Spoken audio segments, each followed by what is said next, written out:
बिस्मिल्लाहिर्रहमानिर्रहीम। शुरू अल्लाह का नाम लेकर जो बड़ा मेहरबान निहायत रहम वाला है। दोस्तों, सुबह उठने और रात को सोने के लिए जाने तक हम जितनी भी बातें करते हैं उनमें से ज्यादातर आर्गुमेंट्स ही होते हैं। आप किसी जगह पर इंटरव्यू देने जा रहे हैं, किसी नाराज कस्टमर को मना रहे हैं, किसी रिलेटिव के साथ पॉलिटिक्स पर बात कर रहे हैं, बीवी के साथ किसी बात पर झगड़ा कर रहे हैं। मामला यही होता है कि मैं सही हूं और तुम गलत हो, और जीतता वही है जो अपने आर्गुमेंट्स को अच्छे तरीके से प्रेजेंट करता है, जो अच्छे तरीके से डिबेट कर सकता है। तो कम्युनिकेशन स्किल्स में डिबेट की बहुत अहमियत होती है। जितने अच्छे तरीके से आप लोगों से अपनी बात मनवा सकते हैं, उन्हें अपने पॉइंट ऑफ व्यू पर कन्विंस कर सकते हैं, उतना ही आप जिंदगी में कामयाब हैं, और ये खूबी बहुत कम लोगों में होती है। तो आज की इस वीडियो में हम डिबेट करने और उसको जीतने के 7 तरीकों पर बात करेंगे, और मैं आपको यकीन दिलाता हूं कि ये तरीके आपको आपकी जिंदगी में बहुत काम आएंगे। तो इस वीडियो को जरूर आखिर तक देखिएगा और मेरे साथ रहिएगा, क्योंकि इसमें आप ही का फायदा है। लेकिन दोस्तों, आगे बढ़ने से पहले अगर आप इस चैनल पर नए हैं तो प्लीज इस चैनल को सब्सक्राइब जरूर कर लें और बेल आइकन पर जरूर क्लिक करें, ताकि आपको नई आने वाली वीडियोस की नोटिफिकेशन आसानी से मिल सके। तो सबसे पहला असूल है बिलीव इन योर आर्गुमेंट। हमेशा याद रखिए, जिस चीज पर आप बिलीव करते होंगे, एक फर्म बिलीफ, उसको प्रूव करना और उसके लिए दलाइल देना आपके लिए आसान होता है। जिस चीज पर आपको खुद ही यकीन नहीं है, तो अगले बंदे को आप कैसे कन्विंस कर सकते हैं? इसलिए बहस बराए बहस मत करें।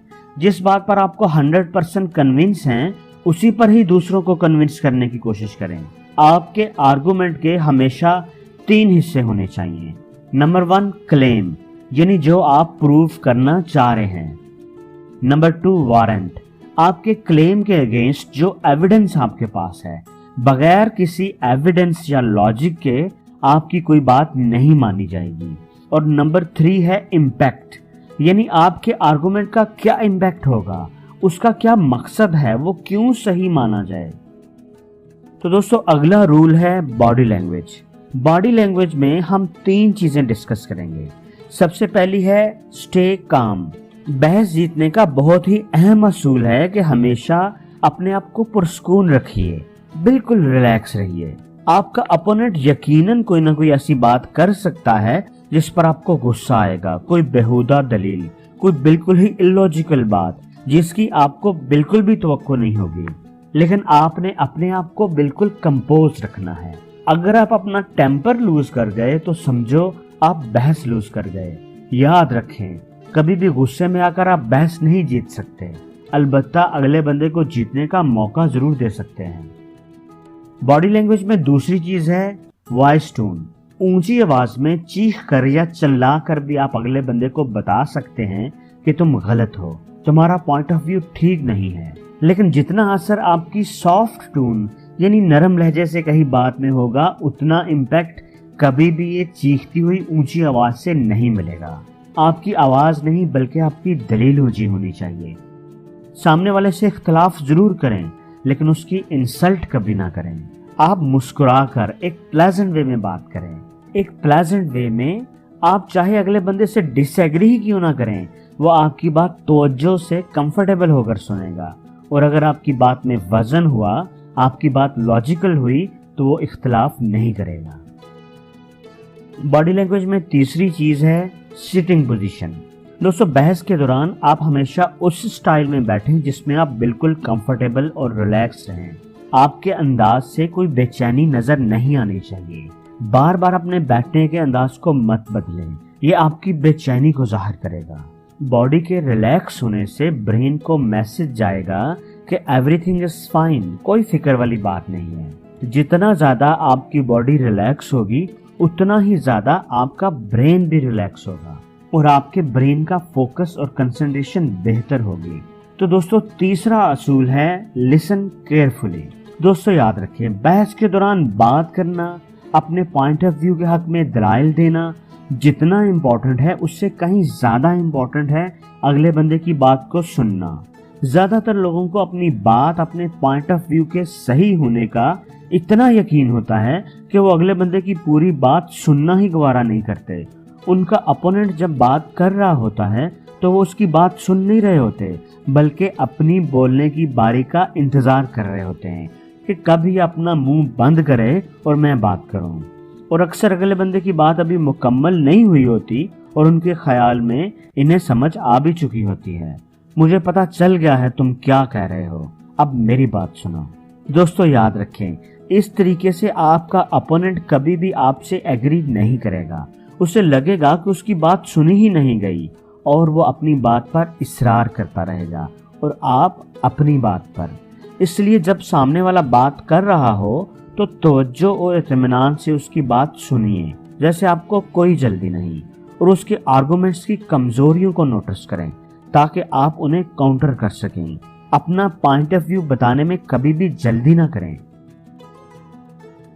दोस्तों चौथा असूल है यूज स्ट्रॉन्ग आर्गुमेंट्स। अगर डिबेट करने के लिए अपने पॉइंट ऑफ व्यू के हक में आपके पास टोटल 5 पॉइंट्स हैं जो आपने डिबेट के दौरान अपने अपोनेंट को कन्विंस करने के लिए यूज करने हैं, और उनमें से आपको लगता है कि 3 पॉइंट्स तो बड़े ही स्ट्रॉन्ग हैं, बड़े कन्विंसिंग हैं, आपको यकीन है कि सामने वाला उनसे जरूर एग्री होगा और उन्हें नजरअंदाज नहीं कर सकेगा, लेकिन बाकी 2 पॉइंट्स थोड़े वीक हैं, आपको लगता है कि आपका अपोनेंट उन्हें आसानी से काउंटर कर लेगा, तो आप इन 2 पॉइंट्स को अपनी लिस्ट से काट दें। आप सिर्फ अपने स्ट्रॉन्ग पॉइंट्स पर ही फोकस करें। कमजोर दलील देने का मतलब है आ बैल मुझे मार, बहस का कंट्रोल अगले बंदे के हाथ में देना। इसलिए किसी से डिबेट करते वक्त कभी भी वीक पॉइंट्स डिस्कस ना करें, हमेशा स्ट्रॉन्ग पॉइंट्स पर ही फोकस करें। दोस्तों 5वां असूल है डोंट गेट पर्सनल। डिबेट के दौरान हमेशा अपनी बात पर ही फोकस करें, कभी भी अपने अपोनेंट पर पर्सनल अटैक ना करें। जब आप पर्सनल अटैक करते हैं तो इसका मतलब होता है कि आप गुस्से में हैं, और गुस्से में आकर आपकी तवज्जो अपनी बात से हट जाती है और आपके आर्गुमेंट्स वीक हो जाते हैं। याद रखिए, आपका अपोनेंट गलत नहीं है, बस उसका पॉइंट ऑफ व्यू गलत है, और अगर आप वाकई उसके पॉइंट ऑफ व्यू को चेंज करने में संजीदा हैं तो उसकी रिस्पेक्ट करें, उसकी इंसल्ट ना करें, अपने आर्गुमेंट पर फोकस करें, सामने वाले की जात पर कभी फोकस ना करें। दोस्तों 6वां असूल है एग्री एंड डिसएग्री। दोस्तों अगले बंदे की हर बात से ही डिसएग्री मत करते जाएं, इससे आपका अपोनेंट डिफेंसिव हो जाएगा, अपने आप को क्लोज कर लेगा और आपकी किसी बात को कबूल नहीं करेगा।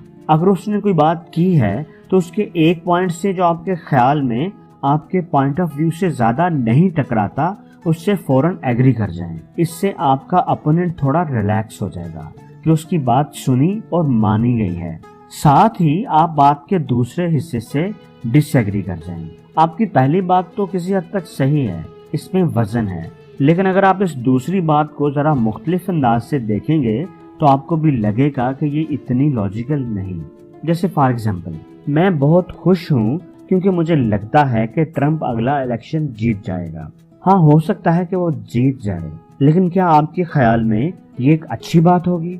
आपका ये अंदाज आपके अपोनेंट को सोचने पर मजबूर कर देगा और वो खुले दिल से आपके साथ मिलकर अपने पॉइंट ऑफ व्यू को रीएवैल्यूएट करेगा। दोस्तों 7वां असूल है best way to win an argument. Imran Khan सही कर रहा है या गलत? सलमान खान की शादी होगी या नहीं? तुम गलत कर रहे हो और मैं सही हूँ। न जाने दिन में कितनी बार हम इस तरह के आर्गुमेंट्स में लगे रहते हैं। दुनिया में कोई भी इंसान जो कुछ भी कहता है और करता है वो असल में यही मानकर चल रहा होता है कि वो सही है, जैसे आप भी यही मानकर चल रहे होते हो कि आप सही हो। इसलिए आप जब किसी को सही करने की कोशिश करते हो तो उसको आपकी बात बुरी लगती है और उसी वजह से फिर बहस होती है। दोस्तों याद रखें, 90% टाइम्स बहस करने की जरूरत ही नहीं होती। कुछ लोगों को सिर्फ वक्त ही सिखा सकता है, और अगर आप वक्त नहीं हैं तो चुपचाप बैठे रहिए। समझाया उसको जाता है जो असल में समझने को तैयार हो। इसलिए कहते हैं कि the best way to win an argument is to avoid it.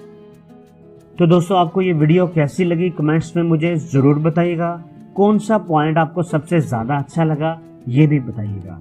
اور اگر اس ویڈیو میں آپ کو کوئی ایک بات بھی اچھی لگی ہے تو پلیز اس ویڈیو کو لائک ضرور کریں اور شیئر بھی کریں تاکہ وہ اچھی بات آپ کے دوستوں تک بھی پہنچ سکے۔